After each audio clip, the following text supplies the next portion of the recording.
Kaisar Pedang yang Mengejutkan. Bab 6441. Aku khawatir aku akan terbunuh oleh Huang Qingyun sebelum kekuatan badai salju ketiga turun. Orang ini menggantungkan lonceng perunggu di telapak tangannya, matanya seperti obor, bersinar terang, dan hatinya penuh dengan pikiran. Mengapa kau tidak belajar dari kakak senior? Jaga bukit hijau dan jangan khawatir kehabisan kayu bakar, lebih baik mundur dulu. Petik 2. Lagi pula, pertempuran ini hanyalah percobaan pertama menggunakan kapak, dan hanya dengan tubuh yang terluka kita bisa membantu wilayah utara. Lagi pula, kakak senior sudah menyerah sebelumnya, bahkan jika aku menyerah sekarang dan dihukum oleh klan, aku masih punya sesuatu untuk dikatakan. Beberapa orang sudah berpikir untuk menyerah, dan mereka telah berhasil meninggalkan dunia perburuan dan kembali ke Yuhua Tiangong. Sisanya akan mengikuti jejak mereka. Lagi pula, pria itu menoleh dan melirik Sengzi Tangxia di puncak gunung di belakangnya. Sengzi Tangxia telah menjelaskan bahwa para pendekar yang tersebar di formasi badai salju telah kembali satu per satu, dan seharusnya tidak menjadi masalah besar untuk menjaga formasi di sini.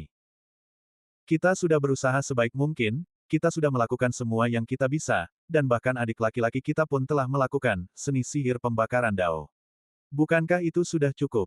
Dia berhasil meyakinkan dirinya sendiri bahwa tidak ada lagi keraguan di matanya. Sudah waktunya untuk pergi. Pria itu mengambil keputusan dan berteriak, aku mengakui kekalahan. Kekuatan teleportasi dari dunia perburuan jatuh, menyelimuti orang ini, dan menariknya menjauh dari dunia perburuan. Setelah Huang Qingyun mendengar bahwa orang ini mengakui kekalahan, dia tidak melanjutkan serangan, karena dia dapat mengatakan bahwa orang ini masih memiliki kekuatan dan belum mencapai tahap kehancuran. Bahkan jika dia berusaha sekuat tenaga untuk menghentikannya, dia tidak dapat membunuh orang ini sebelum kekuatan teleportasi jatuh. Daripada membuang kekuatan spiritual dengan sia-sia, mengapa tidak membiarkannya pergi saja, menghemat kekuatan kultivasinya, dan menghadapi Tangxia di puncak gunung. Tidak perlu mengejarnya, biarkan saja dia pergi. Lin Bai juga melihat prajurit itu pergi dengan kekuatan teleportasi, jadi dia berteriak kepada Huang Qingyun. Huang Qingyun menunggu pria itu sepenuhnya berteleportasi sebelum dia kembali kepada Lin Bai. Sekarang, semua rintangan di jalan telah disingkirkan. Huang Qingyun melirik luka Lin Bai, saudara Lin, mari kita istirahat sebentar untuk memulihkan luka-lukamu. Lin Bai menoleh ke belakang, melalui angin dan salju, dia samar-samar melihat garis besar gunung, dia menggelengkan kepalanya dan berkata, baiklah, mari kita pergi ke gunung secepat mungkin. Jika Anda lebih banyak ragu-ragu, Anda akan menghindari lebih banyak kecelakaan. Pasti ada banyak prajurit dari wilayah utara di formasi angin dan salju. Sekarang kita mendekati puncak mata formasi, Tangxia harus memanggil mereka kembali untuk menghentikan kita. Dengan cara ini, kita dekat dengan gunung dan memiliki keuntungan. Kita bisa merebut celah ini dan menerobos formasi ini sebelum para prajurit dari wilayah utara sepenuhnya kembali. Lin Bai menganalisis dan mengatakan bahwa Huang Qingyun juga mengerti bahwa momen ini adalah kesempatan sekali seumur hidup. Tetapi melihat lebih dekat luka-luka Lin Bai, bahkan dengan berkah tubuh Dao 5 elemen dan obat mujarab untuk menyembuhkan luka, luka-luka itu tidak akan sembuh dan membaik dalam waktu singkat. Nona Huang tidak perlu khawatir tentang saya memiliki kekuatan untuk melindungi diri saya sendiri. Lin Bai berkata sambil tersenyum, hanya saja sekarang, saya memiliki luka di tubuh saya, dan kekuatan saya belum sepenuhnya terkuras. Saya khawatir pertempuran berikutnya akan didominasi oleh bantuan Nona Huang. Tidak masalah. Huang Qingyun berkata, jika kita sampai di puncak gunung nanti, kakak Lin hanya perlu berada di sisi kita, dan Tangxia akan menyerahkan urusannya padaku. Nona Huang, jangan anggap enteng. Lin Bai mengingatkan, meskipun ada 9 putra suci di klan Dao Surgawi, Tangxia hanya satu di antaranya, tetapi bagaimanapun juga, dia adalah putra suci dari sekte yang makmur, jadi tidak mudah untuk menghadapinya. Aku tahu itu. Huang Qingyun mengangguk berulang kali.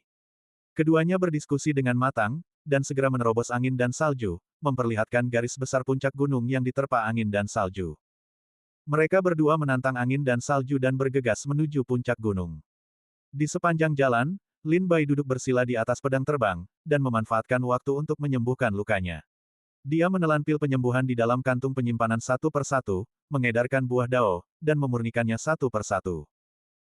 Ketika dia sampai di puncak gunung, luka Lin Bai telah pulih setengahnya, dan dia telah memulihkan 50% kekuatannya. Naik gunung. Ketika mereka sampai di kaki gunung, Lin Bai dan Huang Qingyun mendongak. Gunung itu tingginya sekitar 10.000 kaki, dan puncaknya menjulang jauh ke langit tanpa jejak. Setelah keduanya bertukar pendapat, mereka bangkit dari tanah dan bergegas menuju puncak gunung. Masih ada berbagai lingkaran sihir di sekitar gunung yang menghalangi mereka, tetapi Lin Bai dan Huang Qingyun menggunakan kekuatan mereka untuk menerobosnya dan langsung menuju langit. Tidak lama kemudian, keduanya sampai di puncak gunung seperti pedang tajam yang menembus awan tebal. Aku melihat seorang tuan muda tampan berdiri di puncak gunung, memegang bendera putih di tangannya, menatap Lin Bai dan Huang Qingyun dengan dingin. Orang ini adalah Tang Xia, salah satu dari 9 putra suci klan Dao Surgawi. Tuan Serigala benar-benar beruntung. Dia menahan kekuatan badai salju 2 kali berturut-turut, tetapi dia tidak mati. Ketika Tang Xia melihat Lin Bai dan Huang Qingyun, dia pertama kali menatap Lin Bai, dengan sedikit keheranan dalam nada dan ekspresinya. Saat ini, banyak anggota klan Dao Surgawi di wilayah utara telah tercerai-berai, atau mati, atau berteleportasi. Wajah Lin Bai seputih kertas, dan nadanya dingin, apakah Tang Xia masih akan melawan? Mengapa kau tidak menyerahkan bendera formasi dan biarkan aku menghancurkan formasi? Tang Xia juga dengan ringan menyaksikan akhir dari 3 anggota klan Dao Surgawi. 2 dari mereka berteleportasi, dan 1 dibunuh oleh Huang Qingyun saat berteleportasi. Hehe, Sengzi Tang Xia mencibir 2 kali, tatapannya tertuju pada Lin Bai, lalu pada Huang Qingyun, dengan ekspresi jijik di wajahnya. Jika Tuan Serigala dalam kondisi prima, mungkin aku masih sedikit takut. Tapi sekarang Tuan Serigala terluka parah, kekuatannya telah berkurang setengahnya, dan dia tidak sebaik salah satu yang terbaik, jadi mengapa aku harus takut? Dia mengalihkan pandangannya ke Huang Qingyun lagi, meskipun Nona Huang cukup kuat, aku bisa menekannya dengan pukulan punggung tanganku. Lagi pula, aku masih mengendalikan panji angin dan salju. Aku memiliki alam semesta di dadaku dan misteri di tanganku. Bagaimana mungkin aku takut padamu? Dengan senyum jijik di wajahnya, daripada membujukku untuk meletakkan senjata dan menyerahkan bendera perang, mengapa Tuan Serigala dan Nona Huang harus berlutut dan menyerah? Mungkin aku akan mengampuni nyawa kalian jika aku berbelas kasih. Wajah cantik Huang Qingyun menjadi dingin saat mendengar kata-kata itu, sehingga ia hanya bisa mencibir, Kakak Lin, kenapa repot-repot bicara dengannya, kau hanya duduk di pinggir lapangan dan menyaksikan bagaimana aku membunuhnya. Begitu mengatakannya, Huang Qingyun melesat seperti anak panah dari busurnya, menyerbu ke arah Tang Xia dengan kekuatan untuk menghancurkan dunia. Tang Xia berdiri di puncak gunung, tidak menghindar, dan ketika Huang Qingyun mendekat, ia tiba-tiba mengibaskan benderanya, dan kekuatan angin dan embusan salju berkumpul, berubah menjadi energi pedang, dan menghantam Huang Qingyun. Huang Qingyun tahu apa yang sedang terjadi, ia segera menarik kembali momentumnya, berbalik untuk menghindarinya, lalu menamparkan wajah Tang Xia. Tang Xia juga tidak takut, mengibaskan bendera dan panjinya lagi, kekuatan angin, salju, dan guntur bergabung, dan bertarung dengan Huang Qingyun. Lin Bai berada di samping, dan ketika dia melihat keduanya bertarung, itu benar-benar seperti yang dikatakan Tang Xia. Dia memegang bendera angin dan salju di tangannya, dia memiliki senjata di dadanya, dan dia memiliki misteri di telapak tangannya. Sungguh tidak mudah untuk menghadapinya. Ketika keduanya berada di tengah pertempuran sengit, Lin Bai tiba-tiba menyipitkan matanya dan menemukan kelemahan Tang Xia. Seketika, keempat pedang terbang itu menghantam bahu kiri, perut kanan, kaki kiri, dan telapak kaki kanan Tang Xia secara bersamaan dalam sekejap. Bulu kuduk Tang Xia langsung berdiri, merasakan bahaya mendekat dengan cepat, dia segera menggunakan kekuatan kasar untuk mendorong Huang Qingyun mundur, dan menggunakan bendera dan pita sebagai pedang untuk menangkis keempat pedang terbang yang menyerang. Bab 6442. Meskipun Tang Xia berhasil memukul mundur keempat pedang terbang Lin Bai, ia masih merasakan ketakutan yang tersisa dan berkeringat dingin. Ini dengan asumsi bahwa Lord Wolf terluka parah. Jika dia tidak terluka, kekuatan keempat pedang terbang ini akan meningkat beberapa kali lipat. Aku tidak akan pernah bisa memblokirnya semudah ini. Meskipun dia tidak benar-benar bertarung dengan Lin Bai, Tang Xia merasa bahwa basis kultivasi Lin Bai sangat kuat hanya dengan satu pukulan. Persis seperti yang dia katakan. Jika Lin Bai tidak terluka, kekuatan keempat pedang terbang ini pasti tidak akan mudah diblokir olehnya. Keempat pedang terbang itu terpental, Huang Qingyun segera memanfaatkan kesempatan itu, dan bergegas maju, telapak tangannya seganas harimau, dan gerakannya sangat tajam, mengenai titik lemah Tang Xia di mana-mana. Kita meremehkan kekuatan Huang Qingyun. Tang Xia tampak serius, sepertinya informasi dari wilayah utara tentang Tianjiao wilayah timur tidak akurat. Bukankah itu berarti bahwa Tianjiao Kerajaan Chu saat ini adalah generasi terlemah dalam sejarah Kerajaan Chu? Bagaimana bisa kupikir kekuatan Huang Qingyun hampir setara dengan Lin Bai? Huang Qingyun menggunakan segala cara, hampir menekan dan mengalahkan Tang Xia.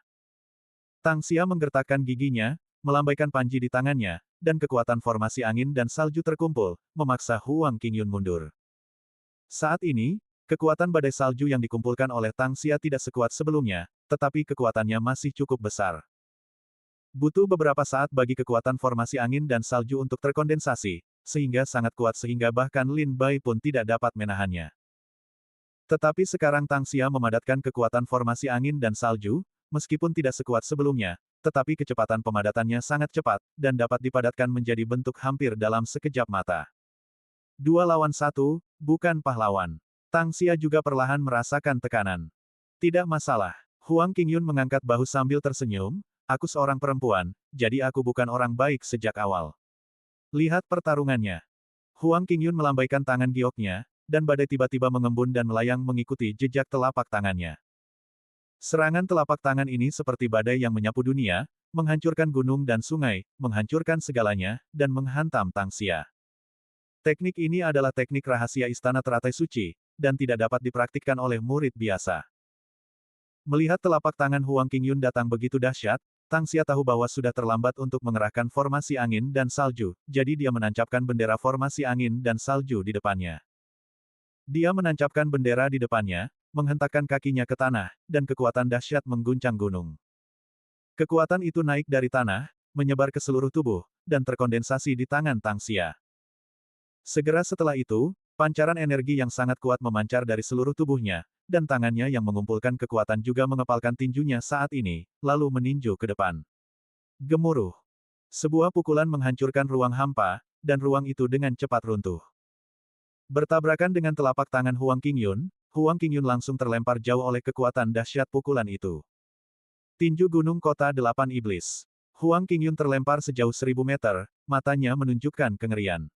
Aku tidak menyangka Nona Huang mengetahui teknik tinju rahasia klan Dao Surgawiku. Melihat Huang Qingyun mengenali asal-usul teknik tinju itu, senyum muncul di sudut mulut Tang Xia. Bagaimana mungkin aku tidak mengetahui Taoisme klan Dao Surgawi? Huang Qingyun melambaikan tangannya, Lin Bai samar-samar melihat telapak tangan Huang Qingyun berlumuran darah, yang menunjukkan betapa kuatnya pukulan barusan. Taoisme klan Dao Surgawi, tinju Gunung Kota Delapan Iblis. Ini adalah pertama kalinya Lin Bai melihat kekuatan supranatural klan Dao Surgawi. Nona Huang, saya akan membantu Anda. Lin Bai juga melihat bahwa dengan kondisi Huang Qingyun saat ini, akan membutuhkan banyak waktu untuk mengalahkan Tang Xia. Jika terlalu banyak waktu terbuang, begitu para pendekar dari wilayah utara kembali, pasti akan ada banyak masalah. Segera, Lin Bai mengeluarkan pedang terbang, pedang iblis, dan penggaris pengukur, menatap Tang Xia dan pergi. Cahaya pedang biru melesat ke langit, dari puncak gunung, langsung menuju Qingming, menerangi langit selama setengah hari. Bahkan melalui angin dan salju yang tebal, cahaya biru ini dapat terlihat jelas dari jarak ribuan mil. Melihat Lin Bai hendak bergerak, Tang Xia segera menjadi serius, membangun pertahanan berulang kali, mengibarkan bendera formasi, dan menunggu formasi tersebut. Dengan satu pikiran di benak Lin Bai, keempat pedang terbang itu memadat menjadi formasi pedang dan menyerbu lebih dulu. Lin Bai memegang pedang iblis dan penggaris pengukur di tangannya, dan mengikuti dari dekat di belakang pedang-pedang terbang itu. Melihat serangan Lin Bai, Tang Xia tidak berani lengah, dan buru-buru mengibarkan bendera dan panji-panji, mengumpulkan kekuatan angin dan salju untuk melawan. Fei Jian memimpin dalam menerobos kekuatan formasi angin dan salju, dan tanpa henti membunuh Tang Xia, membuatnya terpental ke belakang. Tang Xia mundur 1000 meter, dan sebelum dia bisa menstabilkan posisinya, pedang dan penggaris pengukur Lin Bai jatuh. Satu pedang tak terhentikan, satu pedang mendominasi dan tanpa ampun. Mata Tang Xia tiba-tiba melebar, dan dia segera bertahan dengan seluruh kekuatannya. Meskipun Tang Xia memblokir serangan Lin Bai, Huang Qingyun menemukan kesempatan saat ini, menyerang dari samping, dan memukul tulang rusuk kiri Tang Xia dengan telapak tangan yang ganas. Tidak bagus. Perlindungan jantung.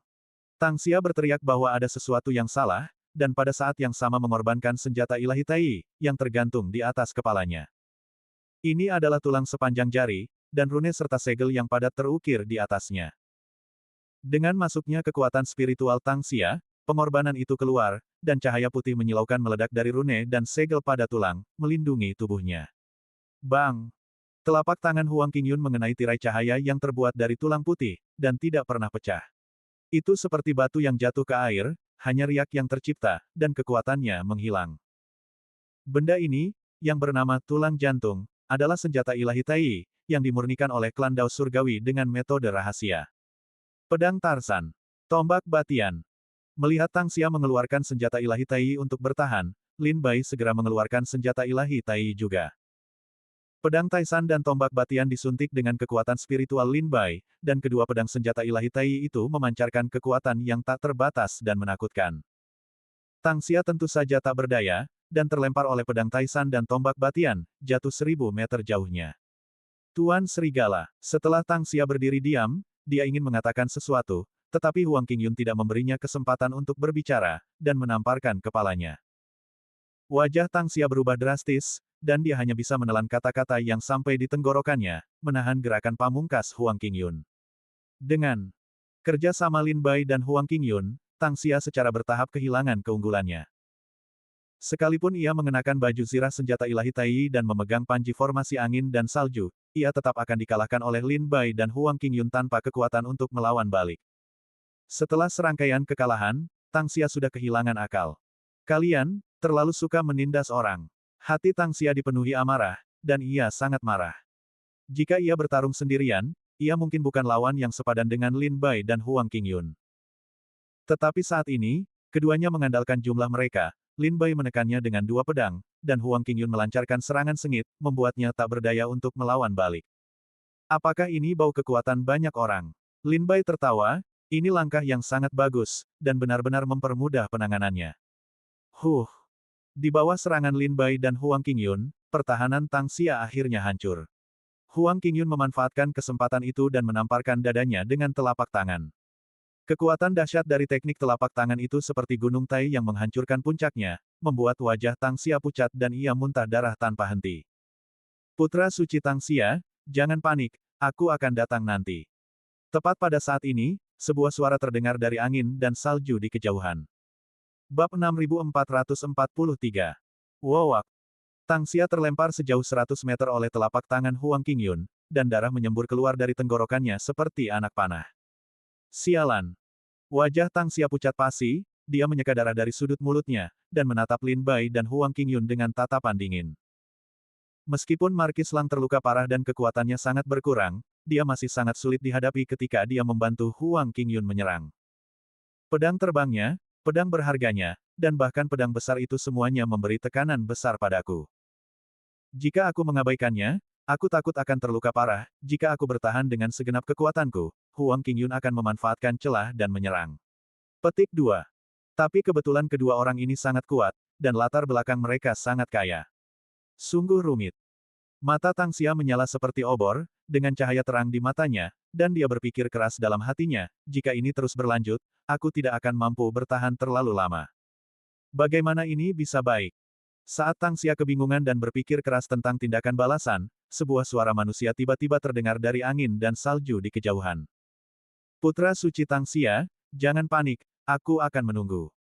Mendengar suara itu, Tang Xia menoleh dan melihat beberapa orang menerobos salju dan bergegas ke puncak gunung, melindungi Tang Xia dari belakang.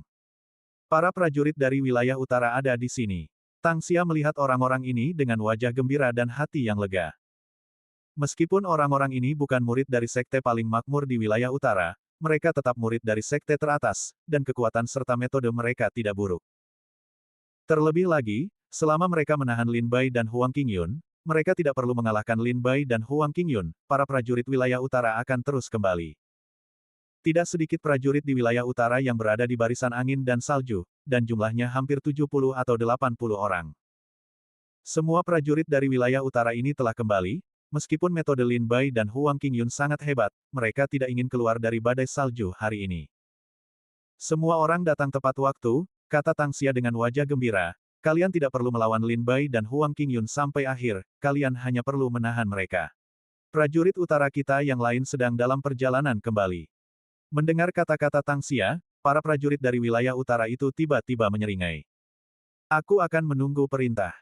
Jangan khawatir, Sengzi Tang Xia, aku sudah lama ingin melihat kekuatan Tuan Lang. Tuan Wolf sepertinya terluka. Haha, inilah kesempatanmu. Orang-orang itu menatap Lin Bai dengan mata serakah dan jahat, seolah-olah serigala yang sudah lama lapar telah menemukan mangsanya. Aku tidak menyangka para pendekar dari wilayah utara akan kembali secepat ini. Wajah Huang Qingyun memerah, dan dia berbisik kepada Lin Bai.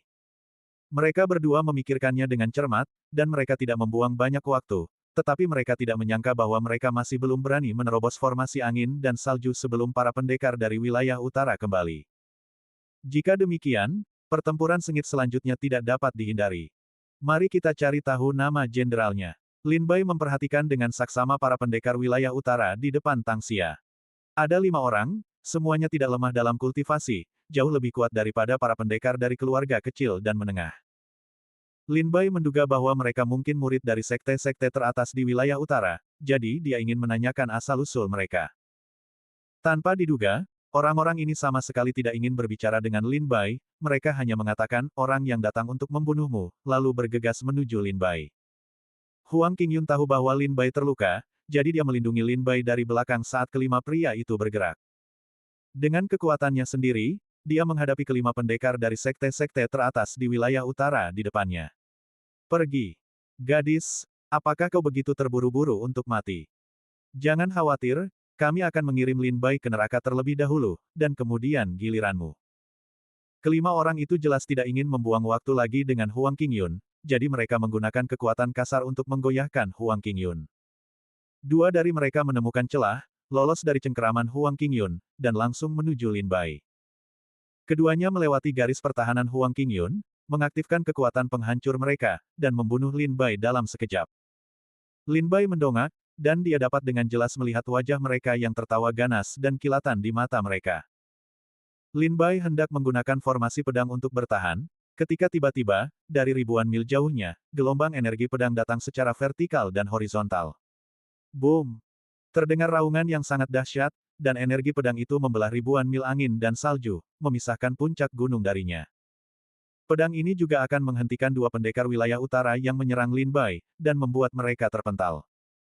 Melihat energi pedang ini, Lin Bai diam-diam meletakkan pedang iblisnya, menyimpan pedang terbang dan penggaris pengukurnya, dan senyum muncul di sudut mulutnya. Akhirnya tiba juga. Lin Bai menghela napas dalam hati. Siapa yang menghalangiku? Setelah kedua orang itu mundur karena guncangan pedang, wajah mereka dipenuhi amarah, dan mereka menoleh ke arah ribuan mil jauhnya. Neneknya, sesosok bergegas mendekat dengan suara membentak dan marah, dasar bajingan, kenapa kalian membuat begitu banyak salju? Aku hampir tersesat di dalam, berlarian seperti ayam tanpa kepala, dan tidak bisa menemukan siapapun. Lin Bai mendengar suara itu mendekat dari jauh, menoleh ke belakang, dan melihat wajah Chen Yule yang sangat marah. Saat ini, alis pedang Chen Yule terangkat, wajahnya garang, giginya terkatup, dan matanya tajam. Pedang Longmen di tangannya bersinar dengan dingin yang menusuk. Dasar rumput. Setelah Chen Yule jatuh di samping Lin Bai, dia tidak bisa menahan diri untuk tidak mengumpat lagi. Sepertinya lingkaran sihir ini benar-benar mendorong Chen Yule untuk terburu-buru.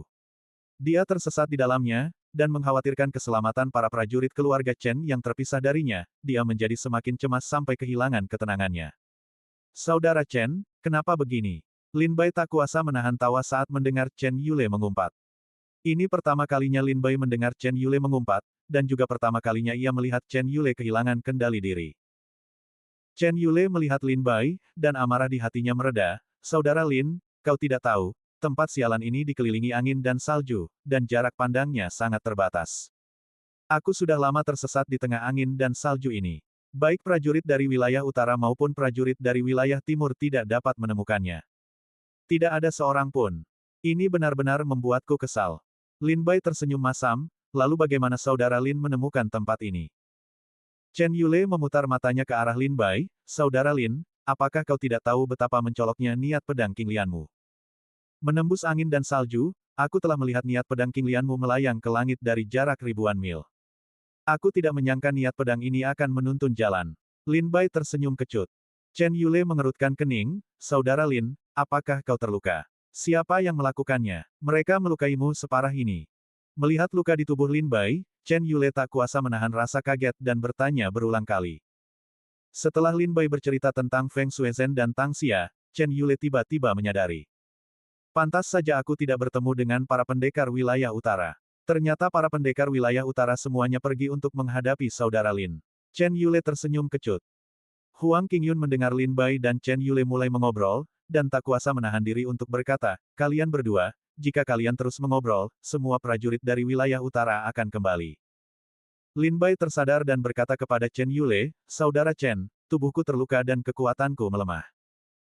Saat ini, Nona Huang Qingyun sedang terlibat pertempuran dengan para pendekar dari wilayah utara yang kembali untuk membantu mereka, jadi pergilah dan hadapi Tang Xia. Kurasa, bendera putih di tangan Tang Xia adalah kunci untuk menembus badai salju. Jika kau menghadapi Tang Xia, aku akan membantumu. Kata Lin Bai kepada Chen Yule. Ketika Chen Yule mendengar ini, matanya berbinar tajam, hanya Tang Xia, mengapa kau perlu saudara Lin untuk bertindak, aku sendiri sudah cukup. Bab 6444.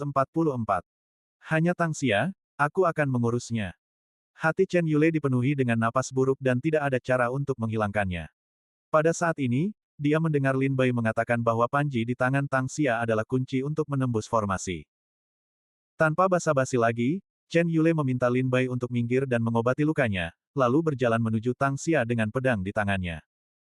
Tang Xia melihat seorang pendekar pedang mendekat, melihat sekeliling, dan melihat orang ini, tinggi dan tegap, dengan alis pedang dan mata bintang, serta aura yang luar biasa.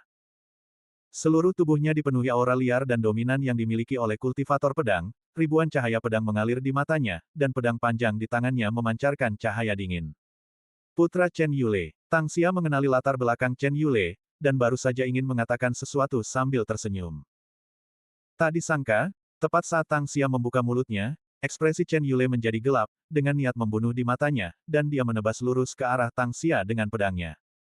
Itu omong kosong, berikan kepalamu padaku. Suara Chen Yule baru saja keluar, dan pedang sudah mencapai tenggorokan Tang Xia. Wajah Tang Xia berubah drastis, dan dia tidak pernah menyangka temperamen Chen Yule akan begitu mudah marah. Terlebih lagi, ketika Chen Yule bergerak, itu bukanlah teknik pedang biasa, melainkan keterampilan rahasia keluarga Chen.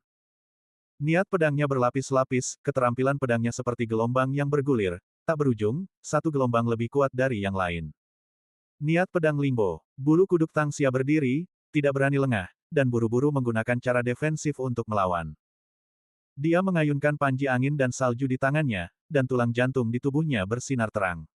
Pada saat yang sama, teknik rahasia milik klan Dao Surgawi juga ditampilkan di tangannya. Keduanya seperti bertemu bakat hebat dan bertemu lawan dalam permainan catur, dan pertarungan tak terpisahkan untuk sementara waktu. Sepertinya aku tidak membutuhkan bantuanmu. Lin Bai berada di pinggir lapangan, serius memperhatikan pertarungan antara Chen Yule dan Tang Xia. Sebagai kultivator pedang, Lin Bai tentu saja bisa mengatakan bahwa kemampuan pedang Chen Yule sangat tajam, meskipun tampaknya Tang Xia masih bisa menandingi Chen Yule saat ini. Tetapi menurut penilaian Lin Bai terhadap Chen Yule, dia seharusnya masih memiliki beberapa keraguan sekarang. Dia sedang menguji kekuatan Tang Xia. Lin Bai melihat bahwa Chen Yule belum mengerahkan kemampuan terbaiknya. Disinilah letak kepribadian Chen Yule. Meskipun dia seorang ahli perbaikan pedang, kepribadiannya tidak gegabah. Setiap kali dia bertarung dengan seseorang, dia selalu bertarung dengan gigih dan tidak akan mudah memberi lawannya kesempatan. Seringkali ia akan melakukan gerakan mematikan setelah meneliti lawannya secara menyeluruh. Cara bermain ini memiliki kelebihan dan kekurangan. Di satu sisi, dengan ilmu pedang Jianxiu yang tajam, begitu Chen Yule mengetahui detail lawannya, ia akan dengan mudah membunuh lawannya. Di sisi lain, ada kekurangannya, yaitu, jika bertemu dengan rubah tua seperti Lin Bai, yang kemampuannya tak terbatas, apapun yang dilakukan Chen Yule, kemungkinan besar keranjang bambu tidak akan berarti apa-apa. Benar saja, setelah bertarung sekitar 56 gerakan, Lin Bai melihat bahwa ilmu pedang Chen Yule tiba-tiba menjadi ganas. Jika ilmu pedang Chen Yule tadi hanyalah gelombang di laut, tetapi sekarang ilmu pedangnya setara dengan kilat dan guntur di atas laut, awan gelap bergulir mundur, dan badai akan datang. Dengan perubahan mendadak dalam ilmu pedang Chen Yule, Tang Xia juga merasakan tekanan yang hebat, dan buru-buru beralih dari menyerang ke bertahan dengan segenap kekuatannya. Mati di tanganku. Bawa kepalanya. Wajah Chen Yule tampak garang dan ganas, ia menebas dengan pedangnya, pertama-tama menembus pertahanan prajurit ilahi Tang Xia Tai yang melindungi hatinya. Pedang lainnya menebas, membelah pertahanan kekuatan spiritual di tubuh Chen Yule. Pedang ketiga menebas dan langsung menuju wajah Tang Xia. Di antara dentuman guntur, Chen Yule melancarkan 3 tebasan pedang berturut-turut, gerakan itu mematikan, dan pedang itu membunuh orang. Ketika Tang Xia merasakan bahwa pertahanannya telah ditembus oleh Chen Yule, dan pedangnya telah mencapai wajahnya, raut wajahnya berubah drastis karena ketakutan, seolah-olah ia jatuh ke dalam gua es, dan wajahnya langsung memucat. Tidak baik. Tang Xia berteriak berulang kali, mencoba menghindar ke kiri dan ke kanan untuk menghindari pedang, tetapi menyadari bahwa ia tidak punya tempat untuk melarikan diri. Pedang Chen Yule begitu cepat sehingga hampir tidak ada ruang baginya untuk menghindar, dan ketajaman pedang itu cukup untuk merobek dunia. Hidupku berakhir. Tang Xia meratap dari lubuk hatinya, melihat dirinya akan dibunuh oleh pedang ini. Namun pada saat ini, di tengah angin dan salju di kejauhan, ada puluhan cahaya ilahi yang menembus angin dan salju, mengenai Chen Yule dan pedang di tangannya secara bersamaan. Putra suci Tang Xia, aku akan menunggu. Di tengah badai salju, puluhan prajurit bergegas menyelamatkan Tang Xia. Semua orang datang tepat waktu. Tang Xia sangat gembira. Para prajurit yang bergegas ke sini sekarang semuanya adalah prajurit dari wilayah utara yang berada di tengah badai salju. Setelah menerima perintah Tang Xia, mereka bergegas kembali ke gunung tempat pusat formasi tersebut berada. Begitu mereka tiba di sini, mereka melihat Chen Yule hendak membunuh Tang Xia, jadi tanpa berkata apa-apa, mereka segera menggunakan cara mereka untuk menyelamatkan Tang Xia. Sialan, Chen Yule diserang bersama oleh puluhan prajurit dari wilayah utara, menghalangi serangan pedang dan memungkinkan Tang Xia untuk melarikan diri. Sebentar lagi, melihat ini, Lin Bai juga menghela napas pelan. Pada saat itu, pedang Chen Yule hanya berjarak 1 inci dari tenggorokan Tang Xia.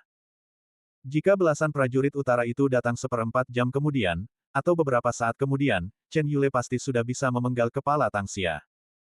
Putra suci Tang Xia, istirahatlah sekarang, dan serahkan orang ini kepada kami untuk ditangani. Belasan prajurit utara itu berdiri tegak di depan Tang Xia, menatap dingin Chen Yule dan Lin Bai. Putra suci Chen Yule, aku sudah lama mendengar namamu. Belasan prajurit utara itu berkata kepada Chen Yule, aku mendengar bahwa kau adalah salah satu kultivator pedang terbaik di kerajaan Chu kontemporer. Chen Yule mengangkat alisnya, matanya menunjukkan niat membunuh, sekarang sepertinya aku harus membunuhmu dulu, lalu pergi untuk membunuh Tang Xia. Kalau begitu, ayo. Chen Yule mengambil inisiatif untuk menyerang dengan pedang, dan belasan pendekar dari wilayah utara mengerahkan kultivasi mereka secara bersamaan, bertarung dengan Chen Yule. Tang Xia kelelahan setelah beberapa pertempuran berturut-turut, Lin Bai terluka parah dan memulihkan diri di pinggir lapangan. Di medan perang, Huang Qingyun menghadapi 5 pendekar dari wilayah utara, meskipun lawan-lawannya adalah murid dari sekte-sekte teratas di wilayah utara. Namun Huang Qingyun masih unggul, dan 2 orang telah tewas di tangannya. Para petarung yang melawan Chen Yule tidak dapat diceritakan sejarahnya, tetapi menurut penilaian Lin Bai, mereka seharusnya bukan murid dari sekte-sekte teratas dan sekte-sekte paling makmur. Dengan kekuatan Chen Yule, seharusnya akan segera terselesaikan. Sangat ramai. Apakah aku terlambat? Tepat ketika Lin Bai mengamati setiap gerakan di medan perang, tawa kecil tiba-tiba bergema di telinganya. Lin Bai menoleh, dan melihat kilat ungu menyambar langit, menghantam puncak gunung. Kilat dan guntur jatuh ke tanah dan berubah menjadi sosok, yaitu Yi Song. Saudara Yi, kau akhirnya datang. Lin Bai tersenyum ketika melihat Yi Song datang. Yi Song mengangkat alisnya, dan mengamati situasi di sekitarnya. Maksudku, apa yang dilakukan belasan pendekar utara ini dengan terburu-buru? Ternyata kakak Lin, kakak Chen, dan Nona Huang sudah menghancurkan sarang mereka, dan mereka bergegas kembali untuk bertahan. Yi Song pertama-tama melirik medan perang, lalu ke Lin Bai. Mata Yi Song melebar ketakutan. Kakak Lin, ada apa denganmu? Mengapa kau terluka parah? Bab 6445. Luka di tubuh Lin Bai disebabkan oleh kekuatan manipulasi formasi angin dan salju Tang Xia di lehernya, yang menebasnya dengan pedang. Tulang-tulangnya terlihat jelas, dan kepala Lin Bai hampir terputus. Kemudian Tang Xia menggunakan kekuatan formasi angin dan salju. Untuk mempertahankan kekuatan puncak Huang Qingyun, Lin Bai menahan serangan lain dan menebas punggungnya.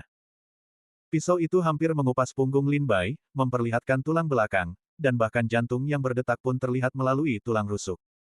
Luka paling serius di tubuh Lin Bai adalah 2 luka ini, dan luka lainnya adalah luka ringan yang tidak signifikan.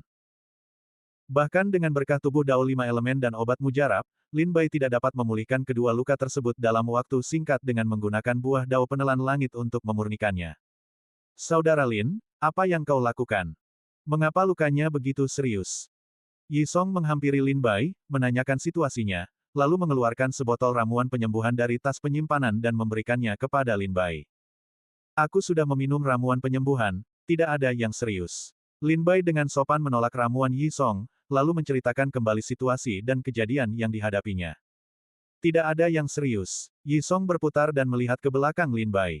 Luka di leher dan punggungnya sangat mengerikan. Jika dia seorang prajurit biasa, dia pasti sudah mati. Dan Lin Bai malah mengatakan itu tidak serius.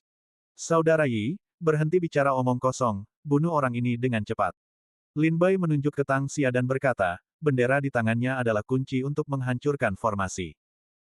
Nona Huang Qingyun dan saudara Chen sama-sama bergerak sebelumnya, tetapi mereka dihentikan oleh prajurit dari wilayah utara. Saudara Yi kebetulan ada di sini. Setelah beberapa pertempuran, kekuatan Tang Xia telah berkurang hingga nol, dan kekuatan spiritualnya hampir habis. Saudara Yi dapat dengan mudah mengalahkannya. Kata Lin Bai kepada Yi Song. Yi Song melirik Tang Xia, dan seringai muncul di sudut mulutnya, bahkan jika dia dalam kondisi prima, aku bisa dengan mudah mengalahkannya. Saudara Lin, istirahatlah dan serahkan sisanya padaku. Setelah Yi Song selesai berbicara, dia melangkah menuju Tang Xia. Melihat seseorang mendekat, Tang Xia mengangkat matanya dan melihat bahwa orang ini mengenakan jubah ungu, dengan senyum sembrono di wajahnya dan tatapan menghina di matanya. Dia berjalan selangkah demi selangkah, dikelilingi oleh berbagai kekuatan seperti badai, guntur, dan api. Yi Song, putra suci sekte Dewa Abadi. Raut wajah Tang Xia tiba-tiba menjadi serius, dan dia buru-buru mengarahkan penjaga hatinya untuk berjaga-jaga terhadap Yi Song. Putra Tang Xia, apakah kau bunuh diri? Atau haruskah aku yang melakukannya? Yi Song mengangkat tangan kirinya, dan api tiga warna, putih, hitam, dan ungu, muncul dari telapak tangannya. Api ilahi sembilan dewa. Mata Tang Xia berkedip ngeri, dan dia tanpa sadar mundur dua langkah. Yi Song. Meskipun Tang Xia sedikit takut dengan api di tangan Yi Song, dia berkata dengan tenang, aku sudah kelelahan sekarang. Bahkan jika kau membunuhku, kau hanya memanfaatkan bahaya orang lain, dan kau tidak bisa dianggap sebagai pahlawan. Sebaliknya, kau akan ditertawakan oleh dunia. Senyum sinis muncul di sudut mulut Yi Song, mereka bisa tertawa jika mereka mau. Aku bahkan terkadang tidak bisa mengendalikan diriku sendiri. Bisakah aku mengendalikan mereka? Berhenti bicara omong kosong, jika kau tidak bunuh diri, aku akan membunuhmu. Yi Song juga tahu bahwa waktu hampir habis, kalau-kalau prajurit lain dari wilayah utara kembali dan mengganggu rencana. Memanfaatkan bahaya orang lain, apakah ini tradisi sekte Dewa Abadi? Tang Xia tidak menjawab pertanyaan Yi Song secara langsung, tetapi mencibir. Ibu mertua, omong kosong sekali. Mata Yi Song tajam, masukkan sepotong bara api ke mulutmu dan lihat apakah kau masih bisa berteriak. Begitu suara itu berhenti, api tiga warna yang ditarik di telapak tangan Yi Song meraung ke depan. Api menyebar di udara, berubah menjadi naga api putih, ungu, hitam, dan tiga warna. Naga api meraung ke langit, menghancurkan ruang angkasa. Di sepanjang jalan, semuanya meleleh dalam kobaran api. Angin, embun beku, es, dan salju di sekitarnya meleleh seketika, lalu menguap. Tang Xia buru-buru mundur, dan Yi Song mengejar Tang Xia dengan ganas menggunakan api tiga warna. Tang Xia bertarung beberapa kali berturut-turut, dan kekuatan spiritualnya hampir habis. Mustahil baginya untuk menjadi lawan Yi Song saat ini. Hanya dalam 2 atau 3 gerakan, dia sepenuhnya ditekan oleh Yi Song, dan setelah 2 atau 3 gerakan lagi, kemungkinan besar dia akan langsung dibunuh oleh Tang Xia. Api tiga warna, api tiga warna. Lin Bai mengerutkan kening, mengapa aku merasa, api ini agak familiar. Lin Bai berpikir keras, dia sepertinya pernah melihat kekuatan api yang ditampilkan Yi Song sekarang di suatu tempat. Tapi untuk sementara, dia tidak bisa mengingatnya. Tapi itu juga tidak benar. Lin Bai, yang berada di alam Tai Dao Guo, hampir memiliki kemampuan untuk tidak pernah lupa. Bahkan jika itu adalah sesuatu yang terjadi ribuan tahun yang lalu, selama dia pernah menyaksikannya sekilas, bahkan jika dia telah melupakannya dalam pikirannya, selama dia memikirkannya dengan serius, dia akan mampu mengingatnya. Namun, dia tampaknya pernah melihat hal tentang api 9 warna di suatu tempat, tetapi dia masih tidak dapat mengingatnya. Sepertinya ada hubungannya dengan gagak. Lin Bai mengerutkan kening, berpikir lama, hanya tahu bahwa sepertinya ada hubungannya dengan gagak. Jangan biarkan Lin Bai terlalu banyak berpikir, dan nilailah di medan perang. Setelah Yi Song menekan Tang Xia dengan 3 atau 2 gerakan, dibutuhkan 3 atau 2 gerakan lagi untuk menemukan kelemahan Tang Xia. Zixiao Shenlei. Yi Song mengendalikan api 3 warna dan hampir membakar Tang Xia menjadi arang hitam. Ketika dia menunjukkan kelemahannya, Yi Song segera mengumpulkan kekuatan Zixiao Shenlei dan meledakkannya ke arah atas kepalanya. Tidak bagus. Wajah Tang Xia berubah drastis, dan dia gemetar. Hanya dalam setengah jam, dia telah mengalami krisis hidup dan mati 3 kali. Bahkan jika lingkungan di wilayah utara berbahaya dan para prajurit memangsa siapapun, dia tidak pernah mengalami beberapa bencana hidup dan mati hanya dalam setengah jam ketika dia berada di wilayah utara. Putra suci Tang Xia, jangan panik, aku akan menunggu. Tepat saat itu, suara itu terdengar lagi dari angin dan salju di kejauhan. Melihat ini, Tang Xia tampak gembira, dan buru-buru berteriak, ayo bantu aku. Lin Bai menoleh ke belakang dan melihat puluhan pendekar dari wilayah utara bergegas mendekat. Tapi jaraknya masih jauh dari sini. Dia kemudian berkata kepada Yi Song, saudara Yi, jangan ragu, bunuh dia dengan cepat. Aku akan membantumu. Sambil berbicara, Lin Bai mengendalikan 4 pedang terbang dan bergegas menuju Tang Xia. Yi Song juga merasakan bahwa seorang pendekar dari wilayah utara telah kembali, dan seketika tubuhnya dipenuhi kekuatan. Dalam keadaan trans, Yi Song menghilang dari tempatnya berada. Meskipun Tang Xia tidak menemukan alasan mengapa Yi Song tiba-tiba menghilang, tetapi pada saat ini, dia merasakan hawa dingin di lehernya. Tidak baik. Tang Xia berteriak, kalung giok kuno di lehernya hancur berkeping-keping saat itu juga. Dan tubuh Tang Xia tampak bergerak, muncul 1000 meter jauhnya. Tang Xia tidak sadar sampai dia muncul 1000 meter jauhnya. Dia menoleh ke tempat dia berada tadi, dan melihat Yi Song memegang pisau yang dipadatkan oleh angin, menatapnya dengan dingin. Oh, Yi Song mengerutkan kening, apakah ada cara untuk menyelamatkan hidupmu? Mendengar ini, Tang Xia menyentuh kalung di lehernya, tetapi kalung itu tidak ditemukan. Dia menemukan banyak pecahan kalung di pakaian dalamnya. Meskipun masih dihantui rasa takut, dia juga sedikit takut pada Yi Song.